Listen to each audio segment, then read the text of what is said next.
Please welcome Vernetta Lopez. Thank you. Thank you guys for coming down tonight. Really appreciate your time, especially on a Friday night. But hey, we're in town, we can go drinking after this. Yay! All right.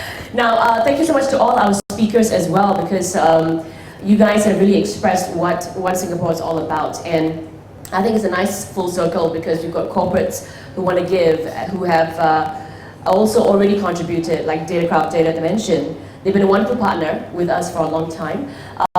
Then of course with Newton Circus, they are, I think, a think tank on its own. They have come up with wonderful ideas. And just talking to them, actually, if you want to talk to them, please talk to them, because you will expand ideas in different ways of how to continue with a CSR mindset. And of course, B1G1, they've been with us for so long, and it's not easy actually to get corporates to actually be, to give up a bit of what they own. But you see, when you work and give them an incentive, it works. So 500 is actually a lot of companies for them to have on board, and we aim to get that number bigger. So today, what I'm here for to talk about is, I think, continuing the process. One Singapore, we're talking about spreading awareness, taking concrete actions. And I always feel that when we do events, or when we do networking, when we do dialogue sessions like this one, any measurable item comes with its own awareness. So we're talking today about corporate adoption. We started I think we were just testing it out. We were not really concrete in our ideas just yet.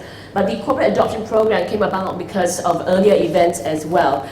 For example, Nets for Nets. This started because we're thinking we align ourselves with the Millennium Development Goals. We all know about it. If we were to actually achieve these goals, we could effectively end poverty. And so we thought, okay, malaria is one of the, number 6, right? Combat HIV/AIDS, malaria, and other diseases. And we worked with Datacraft, now Dimension Data, and we worked with students as well. Very active chapters. They were so very cute. They came up with designed their own t-shirts about malaria eradication. Datacraft sold it internally to their employees. We raised quite a bit of money. These nets were then distributed to countries in Southeast Asia, and we have effectively saved lives. Why? Because of the fact that a lot of people came together. So this was one of the items, one of the things that we did. Another example of the early beginnings of corporate adoption was the Cuff Road Project. Now this is an ongoing thing. We're talking about foreign workers who are really in a tough situation. They are actually homeless. We walked around the community, we saw them living on cardboard boxes. It's unbelievable. The problem with this particular project is that I think a lot of locals think, I want to help the locals first before I help the foreign worker. And that mindset has to change, and it's been changing. And we've had a lot of publicity about it on TV and print and on radio as well with 938 Live. And Cargill finally came up to us. It was fantastic. They did a charity golf tournament. 20,000 was raised, free meals. We've got a lot of people, an average of 500 guys we have to feed every month.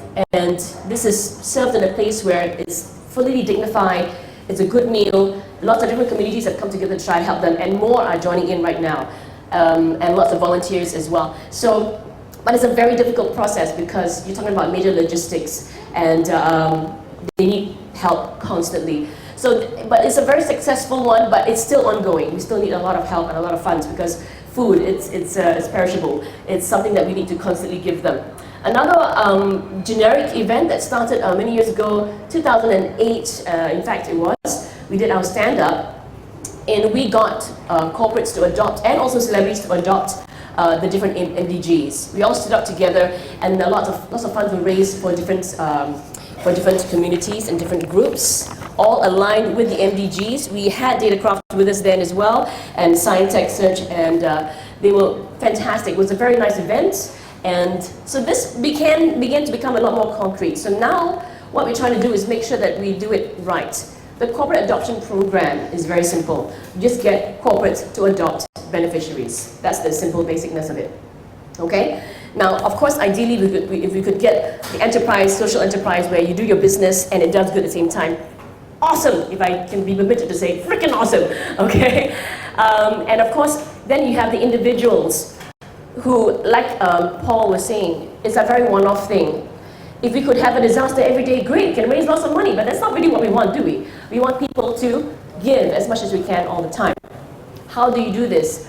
By getting their corporates or their employers to be a part of the process. It's all one big full circle. An employee, part of a company, part of a adoption program. The awareness is spread, concrete action is taken. Our mission is somewhat fulfilled. So I always say, with events come awareness. So very simple, some options for you. If they were to come hand in hand all at once, fantastic. But we're encouraging, of course, monetary donation. You can do events to raise funds. You get your staff to be a part of the events or be a volunteer, depending on which beneficiary they take up. And even corporate training can be a part of it. Teach them how to fish, basically. We have meetings and also links with the CDC, the Central Singapore CDC, and they basically help to upgrade and make people employed. But these people need to be upgraded in their skills. As a corporate, you can come in with whatever type of business you have and give them a skill. So, very basically, if we can make it a measurable success, the only way is to see how much we can contribute. Now, we've got some basics about the program. Each adoption, we will help you through the process, but each adoption, each corporate takes on a beneficiary. It could be an orphanage, for example. You take them on for 1 year, option for 2 years, you can renew after that. After that, you and us take a responsible action together to make sure that they are adopted again after that, beyond that. Because with each corporate adoption program, yes, if you want to continue beyond 2 years, fantastic, but then the awareness can grow through in that compound, or you can choose to create a whole new awareness for your staff and get someone else to adopt the orphanage or the beneficiary. And part of it, the contribution will go to One Singapore for general administrative and operational costs. Now that is for purely administration and operation, and we also have employed somebody. So yay, we've employed someone and given someone employability as well. So, but most of it, of course, goes to the beneficiary. Now this is a very simple yardstick, 10 and 90, it could be 1 and 99, it depends on what the contribution is. But we're there to help make sure that the adoption process is very clean, to help you, to advise and help with projects that you may want to do. Now, where possible, everybody works together to ensure that we have a measurable at the end of the day. So, a few ways actually that you can do this and do fundraisers, for example. Spread the word. You can do your own fashion show. I mean, there's so many ways. We've all been part of fundraisers, but this is a little refresher. We've got a possibility to host a marathon. If is anyone from Standard Chartered Bank? Yes, they do that very well. And or be a part of an existing one. There's so many ways to do fundraisers. You can sponsor a public performance, golf tournament, dine and dance party. What else do we have? Other type of events could also be your own auctions. For example, how to get your staff members involved as well is very important. Promises. You auction off promises. So if you promise such a thing as I'll wash a car, I'll cook a meal, I'll do babysitting for 6 months for you, things like that are auctioned off to the highest bidder. That raises money for your beneficiary. So that can be an internal thing. You can also do a public fundraiser. Now, as part of how your people be a part of it, if you're out there and you're talking to a corporate and you're going, get your people involved because they want to, right? If your people feel good about what they're doing, they feel good about where they're working. So volunteer contributions can be such as what you see up there, assisting in a run and even during the holidays, especially when people's emotions are going wild, holiday gift wrapping, etc. So other things, of course, would be corporate training. You can use what you have to upgrade the beneficiaries, the recipients, again, depending on which beneficiary you choose. And this could be in the form of counseling, etc. Now, our celebrities support has been awesome, and we intend to continue that. A lot of them have actually taken on one NVG, and we intend to make sure that they are informed and they themselves be a part of the process. So, one by one, we can make poverty history. Now, the corporate adoption program, it's something which I think everybody would like to be a part of, but how do you go about doing it? We're building up, so if you have beneficiaries, especially the ones that don't have your big fundraising, like your Comchest, your NKF, they have their own big marketing groups, etc. We would like to help bring light to beneficiaries which perhaps would not have that much exposure or that much help. And as a corporate adopter, you can actually come on board and help them and create that awareness. When it comes to corporate adoption and how people work together, I'm always amazed by Catherine from Datacraft, now Dimension Data, because she got a whole lot of people around the region to stand up. She made use of the technology within the company to galvanize the entire staff membership. And it was amazing to see how one person could do that. And all it takes is a lot of links. So sitting here, I'm writing down notes about how Newton Circus, how we can work together, how we can do another project with Dimension Data, how I to link you up with a few other people I know. And everybody, if you have a skill, if you have a company, if you have a person that you know, this networking, this spider web, this wonderful web can really grow and really make a difference. So we would like to gain your help in all aspects, actually. And if you're watching this video at home right now, think about what you have, who you know, and how you can make that connection. And this can grow into something really, really awesome. For One Singapore, we are working on making sure that our marketing gets a whole lot better. It's been growing slowly. We have Class 95 with us next year.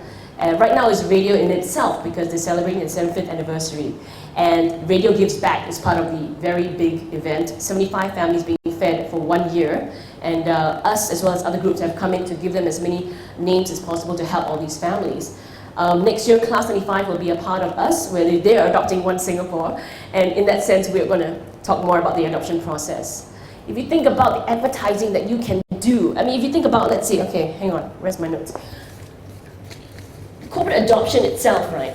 I mean, if you're a company or if you're a beneficiary, it's how you sell it to them as well. If you tell them you're going to spend $100,000 on advertising, that's maybe going to be a revenue exposure of 1.2 million that's going to come back to you. If you spend $50,000 and all your volunteer contribution and make use of the fact that we've got a database, we've got a marketing arm, we've got a PR firm, we've got a database retail, all that can come up to $1.2 million as well. It depends on how you make use of a company's CSR mission. And make use is a very dirty word, I know, but you know, there's money out there, people want to do good, let's do it.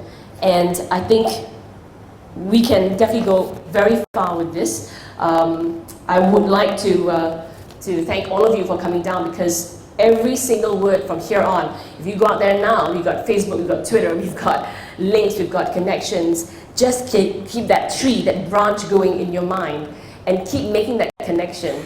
Right now, I've got the Singapore International Foundation here as well. Hi, Mabel. Hello. Say hello. She's right at the back there. And just the fact that she's here already says that we've got a connection going. I just spoke to her, and she's got also groups internationally that need help. So in terms of how we help, it's not just locally, it can be an international venture as well. So we're thinking bigger and better. So I really hope that you guys can be a part of this and keep spreading the word. And I hope that we can grow together. Thank you very much, everybody.